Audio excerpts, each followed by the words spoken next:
Hello students, in this video we will see what is the structure of balance of payments account. Balance of payments account की structure क्या क्या होती है. First of all ये देखते हैं balance of payments होता क्या है. इंडियन रेजिडेंट्स हैं, वो वर्ल्ड के ट्रेडर्स हैं, उनके साथ भी ट्रेड करते हैं. इंडियन इकोनॉमी यूएसए के साथ ट्रेड करती है, ऑस्ट्रेलिया के साथ ट्रेड करती है, तो उन सब का कहीं ना कहीं एक सिस्टमेटिक रिकॉर्ड भी रखा जाता होगा. तो एक ऐसा सिस्टमेटिक रिकॉर्ड जिसमें सारे इकोनॉमिक ट्रांजैक्शंस रिकॉर्ड किए जाते हैं जो इंडियन रेजिडेंट्स दूसरी कंट्रीज के साथ करते हैं एक पर्टिकुलर टाइम पीरियड में. बैलेंस ऑफ पेमेंट उन सब इकोनॉमिक ट्रांजैक्शंस को रिकॉर्ड करता है जो इंडियन रेजिडेंट्स और रेस्ट ऑफ द वर्ल्ड के बीच में होते हैं. बैलेंस ऑफ पेमेंट्स के दो अकाउंट्स हैं. पहला अकाउंट है करंट अकाउंट और कुछ कंपोनेंट्स या आइटम्स ऐसे हैं जिनको कैपिटल अकाउंट की कैटेगरी में रखा गया है. सबसे पहले देखते हैं करंट अकाउंट में कौन कौन से कंपोनेंट्स को रखा गया है. एक नॉर्मल बैलेंस शीट की तरह करंट अकाउंट की बैलेंस शीट है, उसमें भी क्रेडिट साइड में क्रेडिट आइटम्स रखे गए हैं जो इनफ्लो दिखाते हैं और डेबिट साइड में डेबिट आइटम्स रखे गए हैं जो करेंसी का आउटफ्लो दिखाते हैं.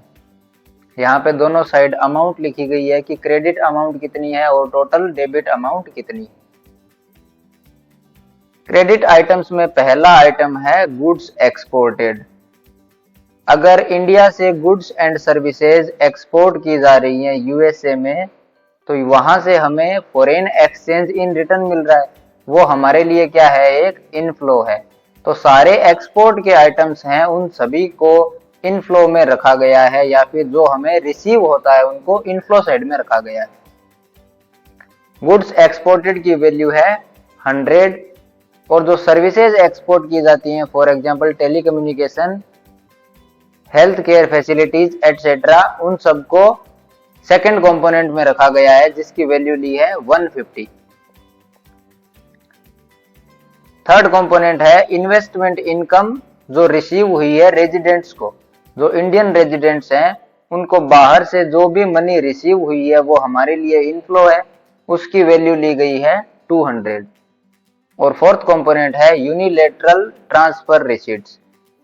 यूनिलैटरल ट्रांसफर रिसीट्स एक कंट्री से दूसरी कंट्री में फॉरेन करेंसी का ट्रांसफर होता है. फॉर एग्जांपल कोविड-19 के टाइम पे इंडिया ने श्रीलंका को यूनिलैटरल ट्रांसफर्स किए थे.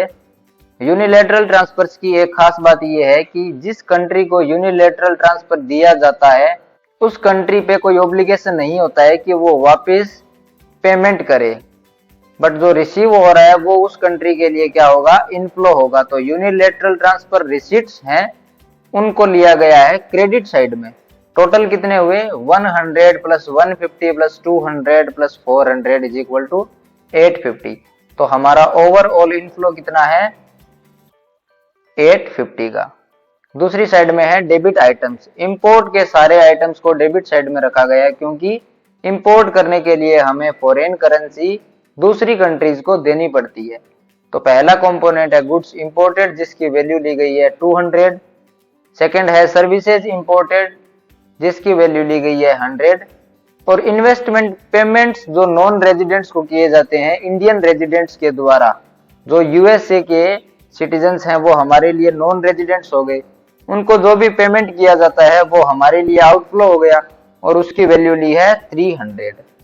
और फोर्थ कंपोनेंट है यूनिलैटरल ट्रांसफर पेमेंट्स. जो पेमेंट्स इंडिया से किए जाते हैं इंडियन रेजिडेंट्स के द्वारा यूएसए या फिर किसी भी दूसरी इकोनॉमी को किए जाते हैं वो हमारे लिए क्या है, आउटफ्लो है और उसकी वैल्यू ली गई है 350. तो टोटल आउटफ्लोज कितने हो गए, 200 प्लस 100 प्लस 300 प्लस 350, टोटल हो गए 950. अगर इस बैलेंस शीट में देखेंगे तो इनफ्लो तो हो गए 850 और आउटफ्लो हमारे हैं 950. तो माइनस 100 हमारे लिए क्या है, लॉस है, वो हमारे लिए डेफिसिट है. तो इस बैलेंस शीट के हिसाब से करंट अकाउंट में क्या है, डेफिसिट है. ओके, ये है पूरा करंट अकाउंट. इसमें देखने वाली बात एक ये भी है कि गुड्स हैं वो सारी विजिबल्स हैं. स्पाइसेस का एक्सपोर्ट किया जाता है,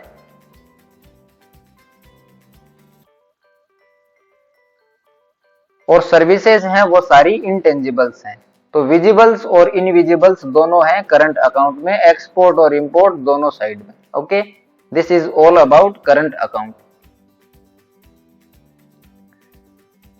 now we will see capital account. Capital account के डेबिट और क्रेडिट के कंपोनेंट्स क्या क्या हैं। सेम लेफ्ट हैंड साइड में क्रेडिट आइटम्स रखे गए हैं जो इनफ्लो डिनोट कर रहे हैं, और दूसरी साइड में डेबिट आइटम्स रखे गए हैं जो सारे आउटफ्लो को दिखा रहा है। कैपिटल अकाउंट में बोरोविंग्स को लिया गया है क्योंकि जो बोरोविंग्स की जाती है वो बोरोविंग्स प्राइवेट फर्म के द्वारा भी की जा सकती है और गवर्नमेंट के द्वारा भी की जा सकती है। बोरोइंग है वो हमारे लिए इनफ्लो है क्योंकि मनी फ्लो हो रही है, वर्ल्ड इकोनॉमी से इंडिया के अंदर फ्लो हो रही है, तो वो हमारे लिए क्या हो गया, इनफ्लो। और सेकंड है सेल ऑफ एसेट्स और सेल ऑफ गोल्ड। कुछ सेल किया जाता है वो एक्सपोर्ट वाला आइटम ही हो गया, तो वो हमारे लिए क्या है, इनफ्लो।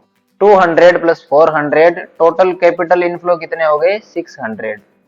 और दूसरी साइड में ठीक इसका ऑपोजिट, बोरोविंग का ऑपोजिट लेंडिंग, जो लेंडिंग की जाती है प्राइवेट फर्म्स और गवर्नमेंट के द्वारा, उसमें इंडियन इकोनॉमी से मनी फ्लो हो रही है वर्ल्ड इकोनॉमी में, तो वो हमारे लिए क्या है, एक आउटफ्लो है।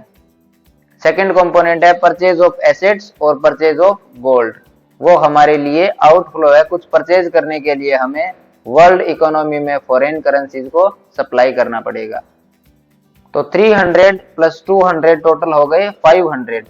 अगर इस बैलेंस शीट को देखा जाए तो यहाँ पे क्या है, कैपिटल अकाउंट सरप्लस, जो कि एक कंट्री के लिए फेवरेबल सिचुएशन है।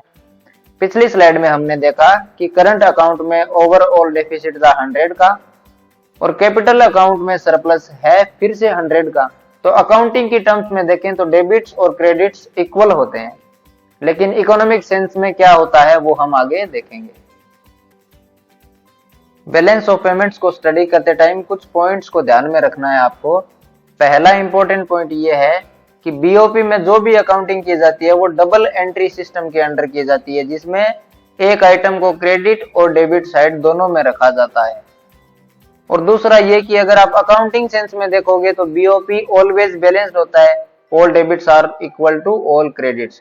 बट अगर आप इकोनॉमिक सेंस में देखोगे तो बीओपी के 3 सिनेरियोज बनते हैं। पहला, जब ऑल डेबिट्स और क्रेडिट्स इक्वल है तो बीओपी क्या है, बीओपी बैलेंस्ड है। दूसरे केस में बीओपी सरप्लस हो सकता है जब इनफ्लोज ग्रेटर देन आउटफ्लोज हो, और थर्ड केस में बीओपी डेफिसिट हो सकता है। बीओपी सरप्लस किसी कंट्री के लिए फेवरेबल है, बीओपी बैलेंस एक न्यूट्रल सिचुएशन है, और बीओपी डेफिसिट है वो एक कंट्री के लिए फेवरेबल नहीं है। Okay, this is all about structure of balance of payments